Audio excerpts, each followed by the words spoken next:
So my name is Dave Stovall. I'm at the University of Illinois at Chicago.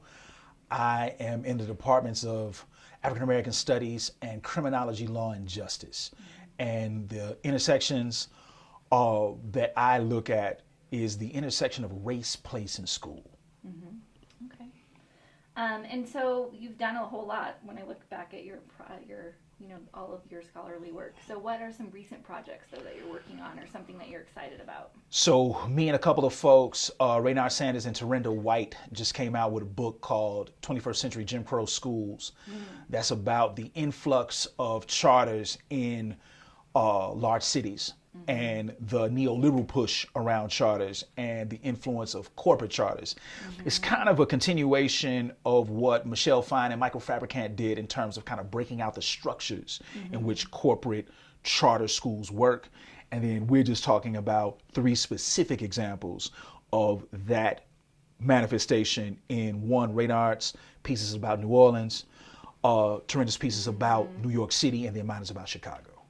Okay, and so do you think, just to ask a few follow-ups, do you think that we could have foreseen what was happening, where charter schools were going to go? Because they were conceived kind of as part of a revolution, right? But then now they're part of the problem. You know, it's an interesting thing because I have been looking at more of Shanker's work and reading more into what the space was intended to do. Oh, interesting. So Shanker was really around this thing around setting up charters to be this place where folks could supposedly experiment and have use as training hubs for other teachers. But it's also interesting, and I've been wanting to look into this a little deeper, because Shanker, in his tenure as a union head, was not friendly to teachers of color. Right, so there's this really interesting intersection in terms of that Shanker administration in the AFT, then the creation of charters, and then this takeover. So to your question, I don't think we could foresee the heft of where it's gone, but I think everybody always had a critique in saying that if this gets in the wrong hands, this could be awful, right? I think that's always been on deck, but I don't think people foresaw the heft of it. The title of our journal is Intersections. I don't know if you familiarize yourself a little bit with it, but in what ways do you see how your work reflects this line of inquiry or thought? So when I'm thinking about intersectionality, I'm always thinking about the ways in which we occupy certain spaces or the different understandings that we bring to a space. So I think in my own intersection of research, this kind of race, place, and school, now when we're thinking about the spatial location of people, and you think about the ways in which people are shifted through policies and policy implementation more explicitly. But as people are shifting, now their conditions also shift. So when people are being displaced, now schools get disinvested. And then the rationale by some cities, and I think about my own city of Chicago, that this is rationalized as normal, right? So the rationale becomes, well, you're losing population, right? So we can't keep those schools open because it costs too much money to keep them open for that few students. But we haven't told the story of the community has lost population because there's nowhere to work. They've also lost population in schools because corporate charter schools have set up right next door and drained them of their population. Then the rationale becomes, well, the problem is because public schools, by and large, are a failure.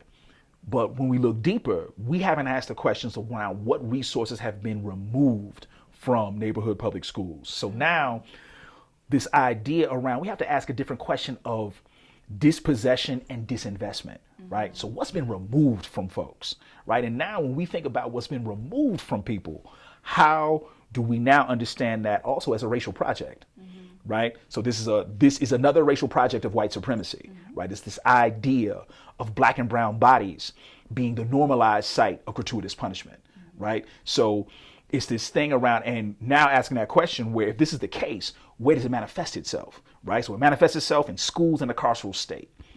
And those places are closer to each other than they are farther apart, right? So my intersection is also talking about we need to consider the difference between education and school, right? They're two different things. And the question that we always need to be asking is, and an intersectional question that we need to be asking is school a place where education can happen, right? If we think about this larger justice condition, right? So communities have always demanded justice in education, but now these places where we are, do they become just these carceral sites where Black and brown bodies are housed, in opposed to a space that is supporting folks asking questions of the system? Because I think the other part of it, in the intersection, we also have to ask questions and reveal some contradictions.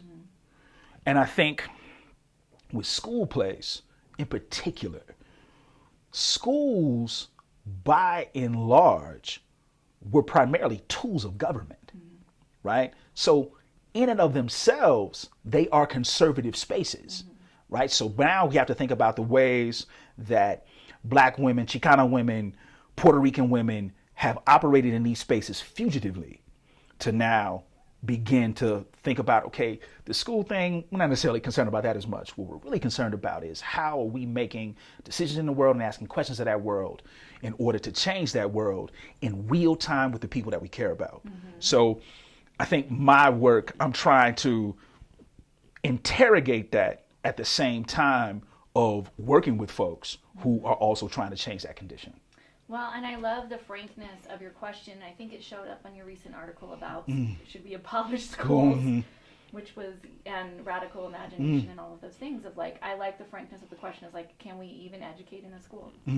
What are we performing really in the school and those kinds of things? So speaking more to that possibility is, do you think schools are transformable?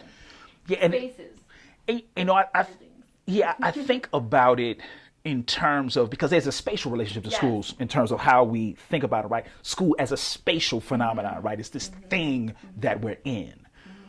But I also think about this space around sometimes school or education happens in these fugitive spaces, right? So it happens in spaces where folks say, all right, look, here are the conventions of the school, right? But now, if we think about those conventions of the school, where are the places that we're really going to start to ask questions that are connected to our lives, right? And then if we can do that in a school, is it more, is it broad based, or is it classroom based, right? So can we actually think about those spaces? Because school, if we put it in quotes, structurally, again, is largely a tool of government, right?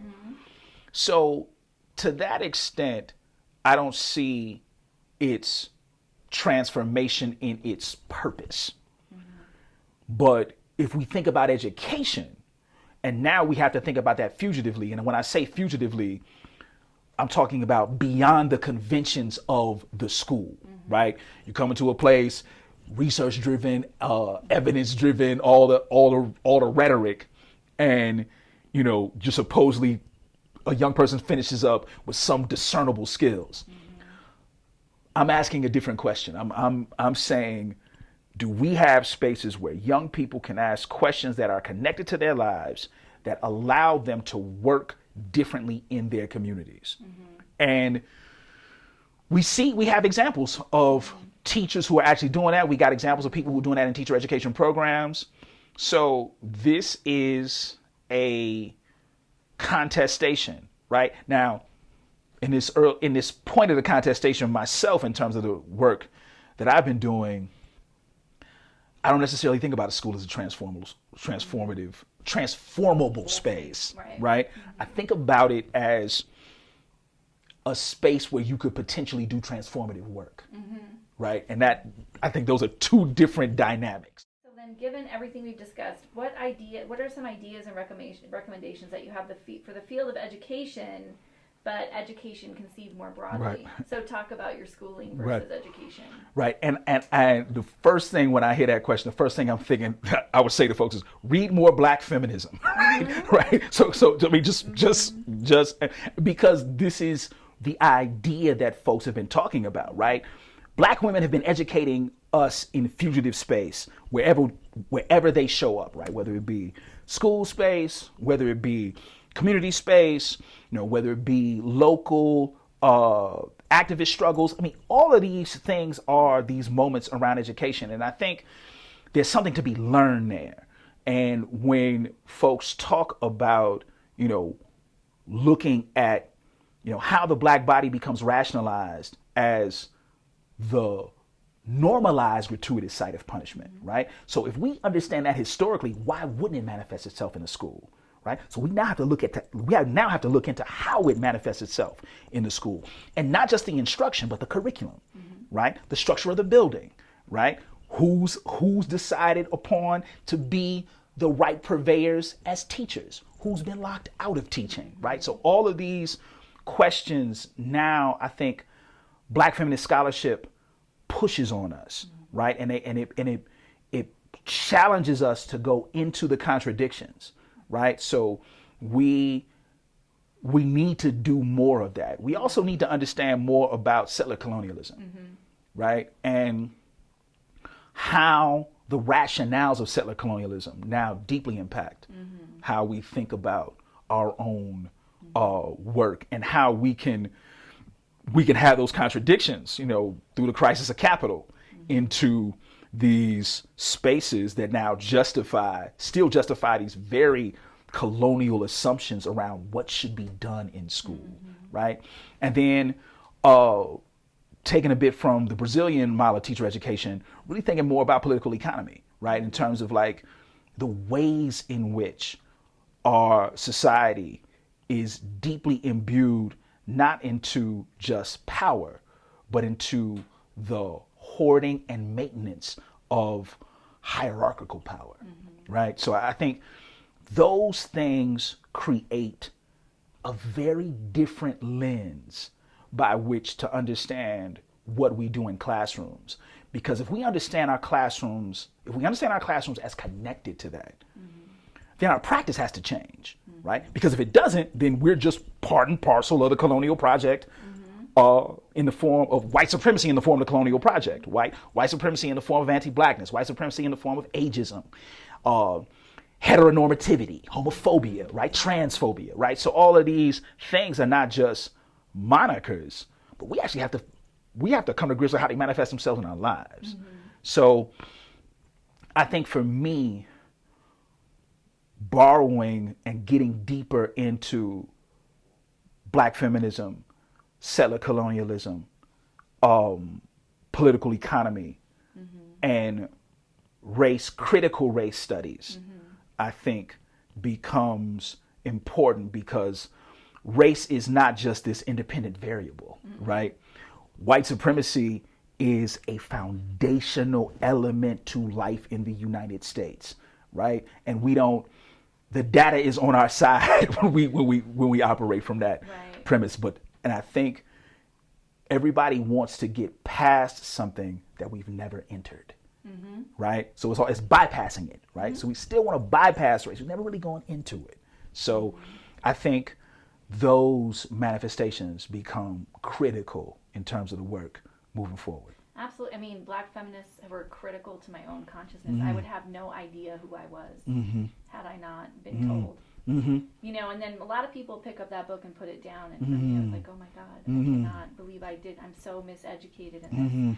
But the other thing I think about is the language that you pointed out about the way we're talking about race, where people want to do race work without naming white supremacy. And I am very concerned, and you can probably speak to this, about implicit bias right. taking shape in the new way we're going to talk about. So go off on that, Yeah, please. It's one of those things that's just driving me crazy. Yeah, it's another roost, right? Everybody wants, and that's the thing around education as this conservative space, right?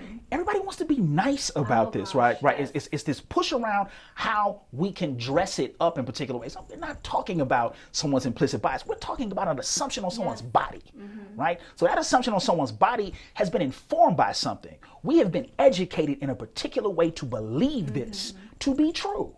And because we believe this to be true, we're going to act on it in particular ways. So it's not the implicit bias of someone.